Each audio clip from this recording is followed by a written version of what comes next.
வணக்கம். எட்டிடாக்ஸ்ல என்ன செய்தியை பார்க்க போறோம்னு கேட்டீங்கன்னா, விரட்டி அடிக்கப்பட்ட சிவி சண்முகம், சம்பவம் செய்த எடப்பாடி பழனிசாமி. இந்த வீடியோவுல சிவி சண்முகத்தை எங்கிருந்து விரட்டி அடிச்சிருக்காங்க, சிவி சண்முகத்தினுடைய அடுத்த திட்டம் என்ன, எடப்பாடி பழனிசாமி என்ன சம்பவம் செஞ்சாரு, இப்படி எல்லா விஷயத்தையும் விரிவா பார்க்க போறோம். ஆனா அதற்கு முன்பாக சிவி சண்முகத்தை விரட்டி அடித்தாங்க இல்லையா, அந்த காட்சிகளுடைய வீடியோவை பார்த்துட்டு வாங்க.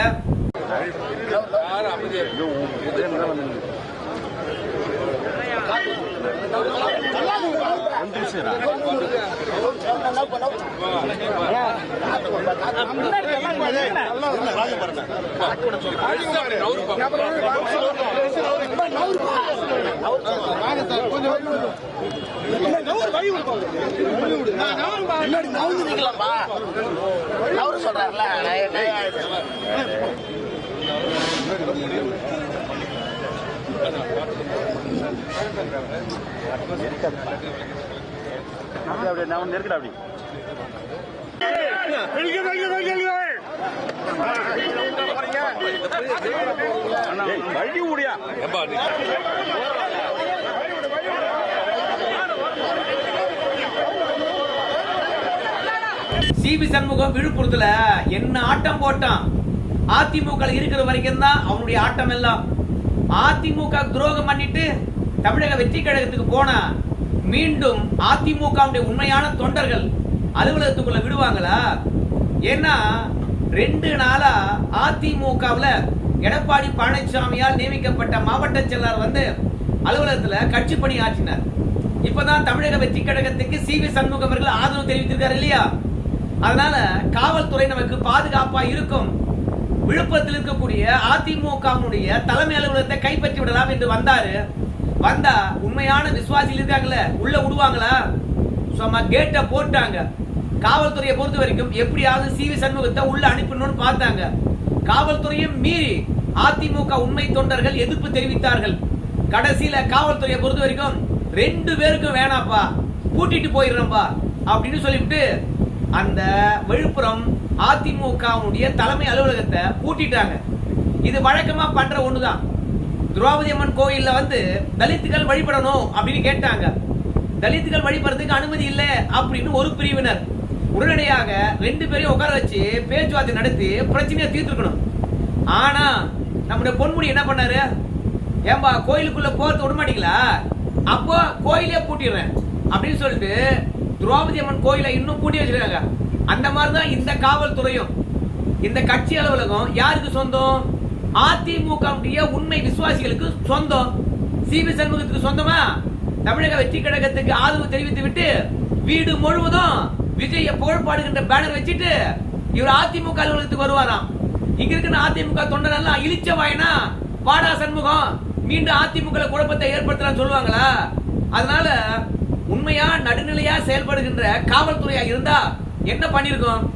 நீ போய் சர்ச்சையை கிளப்பிட்ட, கட்சிக்குள்ள குழப்பத்தை உண்டாக்கிட்ட, உன்னை மாவட்ட செயலாளர் பதவியில இருந்து புடிங்கிட்டாங்க தலைமை. அப்படி இருந்தாலும் இதை எப்படி நீ உரிமை கோர்ற? அதிமுக பயிலாப்படி மாவட்ட செயலாளர் இந்த அலுவலகத்தை கண்ட்ரோல் எடுத்துக்கலாம். இப்ப நீ மாவட்ட செயலாளர் இல்ல, அதை நீயே ஒத்துக்கிற, புதுசா நியமிச்சிட்டாங்கன்னு சொல்ற, அப்புறம் அலுவலகத்துக்குள்ள வர போ அப்படின்னு காவல்துறையானது விரட்டி இருக்கணும்.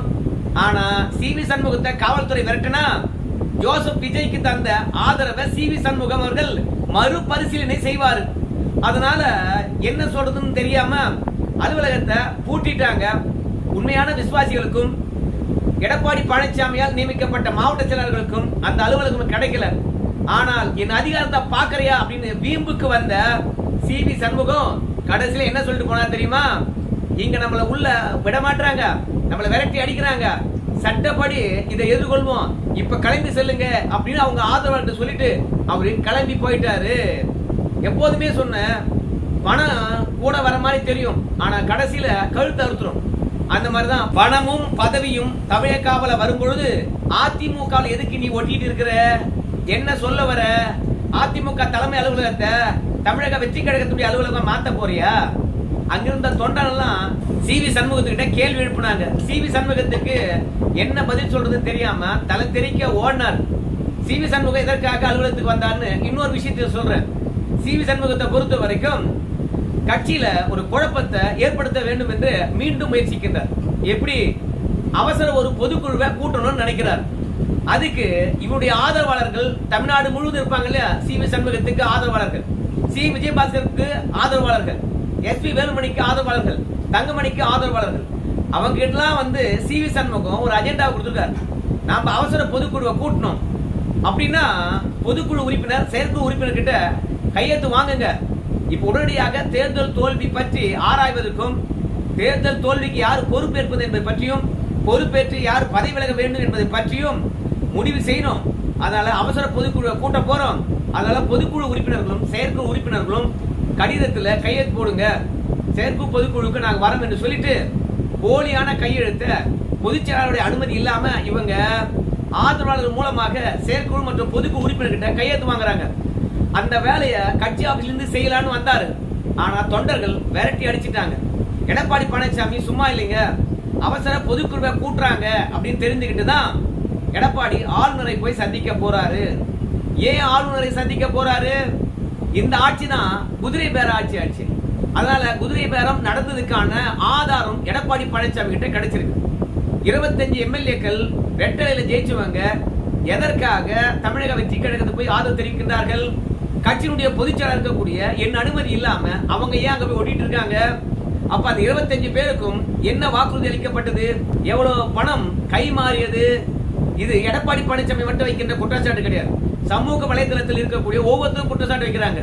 திமுக கம்யூனிஸ்ட்ல இருந்து, ஏன்னா தமிழக வெற்றி கழகத்துக்கு ஆதரவு தந்திருக்கிறாங்க கம்யூனிஸ்ட் கட்சிகள். அவங்க இருந்து சீமான் வரைக்கும், ஏன் விசிக வரைக்கும் அதிமுக ஆதரவை எதற்காக விஜய் கேட்டாரு? நாங்களே ஆதரவு கொடுத்திருக்கோம். அதிமுக எதற்காக தானா ஆதரவு அளிச்சாங்க? அவங்களிடம் என்ன பேசப்பட்டது? அவங்களுக்கு அமைச்சர் பதவி பேசப்பட்டதா? அதுவும் ஒரு விதத்துல பேரம் பேசுற மாதிரி தானே. அதனால இந்த ஆட்சி குதிரை பேர ஆட்சி, அதுக்கான ஆதாரம் கிடைச்சிருக்குது. அதனால ஒண்ணு இந்த ஆட்சிக்கு செக் வைங்க. அப்படி இல்லையா அதிமுகவில் இருந்து போன 25 பேரை கட்சியிலையும் சேர்க்க கூடாது, அமைச்சரவை இடமும் கொடுக்க கூடாது. இங்க பணம் கைமாறி இருக்குது அப்படின்றதுக்கான ஆதாரத்தை போய் கொடுத்து நம்ம முதலமைச்சராக இருக்கக்கூடிய விஜய்க்கு வேட்டு வைக்க போறாரு எடப்பாடி பழனிசாமி. ஏம்பா எப்படி குதிரை பேர நடந்துச்சுன்னு சொல்லிட்டு ஆதாரத்துடன் எப்படி நிரூபிக்க போறாரு அப்படின்னு சொல்லிட்டு கேட்பீங்க. இந்த சி.வி. சண்முகத்துடன் எஸ்.பி. வேலுமணியுடன் நிறைய அதிமுக நிர்வாகிகள் போனாங்க. அப்படி போனவங்க வெளியே யார்கிட்ட எவ்வளவு பேசினாங்க, யாருக்கு எவ்வளவு தொகை கைமாறிச்சு, ரெண்டாவது எந்த ஒப்பந்தத்துல கையெழுத்து போட்டாங்க, எல்லா விவரத்தையும் இப்பதான் மீடியாவில் தெரிவிக்கிறாங்களே. அதனால கையெழுத்து வாங்கினதுல இருந்து பேசப்பட்ட பேரம் வரைக்கும் இப்ப அம்பலமாய் போச்சு.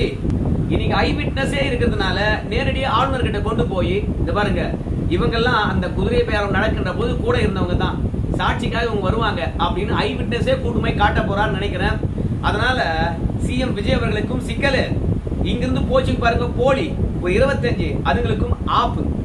அதுலயும் இந்த எஸ்.பி. வேலுமணியும் சி.வி. சண்முகம், சி. விஜயபாஸ்கரும் தன்னுடன் வந்திருக்கின்ற எம்எல்ஏக்களுக்கு எப்பேற்பட்ட ஆசையை காட்டிட்டாங்க நமக்கு தெரியல. பணம் 10 செய்யும் சொன்னாங்களே, அது 11 செய்யும் போல இருக்குது. ஏன் 11 சொல்றேன்னு கேக்குறீங்களா? இந்த கோசி வீரமணின்னு சொல்லிட்டு முன்னாள் அமைச்சர் திருப்பத்தூர்ல ராணிப்பேட்டையில திடீர்னு ஒரு மீட்டிங் போட்டார். எடப்பாடி பழனிசாமி பொறுத்த வரைக்கும் இந்த கோசி வீரமணி எல்லாம் திருந்த போறது இல்ல, பணத்துக்கு ஆசைப்பட்டவன், அவனை மாவட்ட செயலர் பதவியிலிருந்து தூக்குவோம் அப்படின்னு தூக்கிட்டாங்க. தூக்கிட்ட உடனே ஒரு ஆலோசனை கூட்டம் போடுறான். அந்த ஆலோசனை கூட்டத்துல எடப்பாடியார் தான் பொதுச் செயலாளர். ஆனா முன் வச்ச கால நாங்க பின் வைக்க மாட்டோம். எங்களை பொறுத்த வரைக்கும் எஸ்.பி. வேலுமணி அண்ணனுடன் தான் இருக்கிறோம், சி.வி. சண்முகம் அண்ணனுடன் தான் இருக்கிறோம். எங்க ஒட்டுமொத்த எம்எல்ஏக்களும் ஏகப்பட்ட காசை செலவு பண்ணிட்டு இருக்கோம். அதனால கொஞ்சம் கட்சிக்காகவும் எங்களுக்காகவும் கூட்டணி ஆட்சியில் இடம் பெற்றோம் என்றால் உள்ளாட்சி தேர்தல் வரைக்கும் கட்சிக்கும் அதிக இடங்கள் பெற்று வெற்றி பெற்று நாம ஏதாவது கொஞ்சம் சம்பாதிக்கலான்னு போனோம் அப்படின்னு வெளிப்படையா பேட்டியளிக்கணும். ஆனா எவ்வளவு பேரம் பேசப்பட்டது அப்படின்னு சொல்லும் போது 10 பேருக்கு அமைச்சர் பதவி தரோம் அப்படின்னு உறுதியளித்திருக்காங்க அப்படின்னு சொல்றோம். மொத்தத்துல கோசி வீரமணியே போதுமே. ஏன்னா கோசி வீரமணி தான் பேரம் பேசும்போது கூட இருந்திருக்கானே. அதனால பேரம் பேசுறது அத்தனையும் தெரிஞ்சு போச்சு.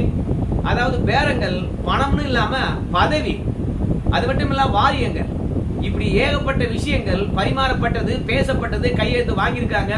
அதனால அத்தனையும் இன்னைக்கு வெளிப்படையாகி போய்விட்டது. எதிர்கட்சியிலிருந்து ஆளுங்கட்சி கூட்டணியில் இருக்கக்கூடிய சில கட்சிகள் வரைக்கும் குதிரை பேரம் நடந்திருப்பதற்கான வாய்ப்பு இருக்குது அப்படின்னு சொல்றதுனால எல்லாமே இன்னைக்கு வெளிப்படையாக களத்துல இருப்பதனால எடப்பாடி பழனிசாமி ஆளுநரை சந்தித்து இந்த 25 பேருக்கும் ஆப்படிக்கணும் அப்படின்னு நினைக்கிறாரு. இவங்களை அப்படியே விட்டோம்னா அவசர பொதுக்குழுவை கூட்டி இந்த தோல்விக்கு எடப்பாடி பழனிசாமி தான் பொறுப்பு, திமுகவில் தோல்விக்கு M.K. ஸ்டாலின் பொறுப்புனா M.K. ஸ்டாலின் விடவா இவர் அதிகமா செலவு பண்ணிருப்பாரு? M.K. ஸ்டாலின் மாதிரி தானே இவரு பிரச்சாரம் பண்ணாரு. அவரே தோல்விக்கு பொறுப்பேற்கும் பொழுது ஏன் இந்த எடப்பாடி பொறுப்பேற்க கூடாது? அதனால எடப்பாடி பழனிசாமி தான் பொறுப்புன்னு சொல்லிட்டு இவங்க கூட்டுகின்ற பொதுக்குழு மூலமாக எடப்பாடி பழனிசாமியை பொதுச் செயலாளர் பதவியிலிருந்து நீக்கிட்டு இந்த கைசாட SP வேலுமணி காம்பர் அவன் வந்து பொதுச் செயலாளர் தான். இன்னைக்கு வரைக்கும் நியூஸ் தொலைக்காட்சியிலும் சரி, நமது அம்மா நாளிடுதலும் சரி, ஜெயலலிதா பேரை வச்சுக்கிட்டு விஜய புகழ்ந்து தள்ளிட்டு இருக்கானுங்க. அவரு சாப்பிட்டாரு, நடந்தாரு, வாகனத்துக்கு தனி வழி, இப்படி அள்ள கைகள் மாறி போயிட்டு பாரம்பரியமான கட்சியில வெற்றி பெற்றுட்டு விஜய்க்கு முட்டு கொடுத்துட்டு இருக்காங்க. ஆனா இவங்க தனியாக ஒரு போட்டி பொதுக்குழு நடத்தி எடப்பாடி பழனிசாமி நீக்கிட்டு இவங்க பொதுச்செயலாளர் பதவியை கைப்பற்ற போறாங்களாம். ஒட்டுமொத்தத்துக்கு ஆப்பு வைக்கின்றா சாமி இருறா அப்படின்னு சொல்லிவிட்டு ஆளுநரை சந்திக்கின்றார் எடப்பாடி பழனிசாமி. மொத்தத்துல இந்த 25 பேரும் மக்கள் மத்தியில நல்ல பேரை எடுக்கல. இந்த 25 பேருடைய MLA பதவி கட்சி தாவல் தடை சட்டத்தின்படி காலியாக போகுது. அப்ப கூட தமிழகத்தில் இருந்து இந்த 25 பேருக்கு ஆதரவாக ஒரே ஒரு பதிவை காட்ட சொல்லு. இல்ல சொந்த ஊருக்கு தானே போயிருக்காங்க இவங்க எல்லாம், இவங்களுக்கு என்று ஆதரவாளரை காட்ட சொல்லு. ஏன்னா எல்லாரும் சொந்தம் பந்தம் பாக்கிறத விட அதிமுக காரன் என்பதை பெருமையா கொள்றான். அதனால்தான் SP வேலுமணிக்கு என்று ஒரு ஆதரவாளர் இருப்பாங்கல்ல, அந்த ஆதரவாளர் கூட SP வேலுமணிக்கு பின்னாடி இல்ல, CV சண்முகத்துக்கு பின்னாடி லட்சம் பேர் திரண்டான் அதிமுக இருக்கும் போது. இன்னைக்கு ஒரு 20 பேரை எதிர்கொள்வதற்கு கூட CV சண்முகத்துடன் ஆட்கள் இல்ல. காவல்துறை வந்தும் CV சண்முகத்துக்கு ஒன்னும் பண்ணி கொடுக்க முடியல. அதனால CV சண்முகத்தை பொறுத்த வரைக்கும் சட்டவிரோதமாக அதிமுக அலுவலகத்தை கைப்பற்ற வேண்டும் என்று நினைத்த CV சண்முகம் இன்னைக்கு ஓட்டம் பிடித்திருக்கின்றார். உண்மையான விசுவாசி, உண்மையான அதிமுக தொண்டை வெற்றி பெற்றிருக்கின்றார். இந்த கிளர்ச்சியும் இந்த உணர்ச்சி பெருக்கும் தேர்தல் வரைக்கும் இந்த அதிமுக மீண்டும் வெற்றி பெறும். இந்த கார்த்திக் சிதம்பரம் சொல்றான் பாரு, அதிமுக அவ்வளவுதான், அது 10 வஞ்சி போச்சு 8 வஞ்சி போச்சுன்றான். ஆனால் இவன் கட்சி எப்படி இருக்குது, அது எப்படி வளர்க்கணும் அப்படின்னு அவன் சிந்திக்கவே மாட்டான். மொத்தத்துல அடுத்தவனை குறை சொல்லி வாழ்வதே இவனுங்களுக்கு எல்லாம் வேலையா போச்சு. நிச்சயமாக எழுந்து வரும் அதிமுக. அது ஆட்சியை பிடிக்குதோ இல்லையோ, ஆனா காங்கிரஸை விட மேலா இருக்குன்னு சொல்லிட்டு நான் நினைக்கிறேன். பார்க்கலாம் என்ன நடக்க போகுதுன்னு. நன்றிங்க.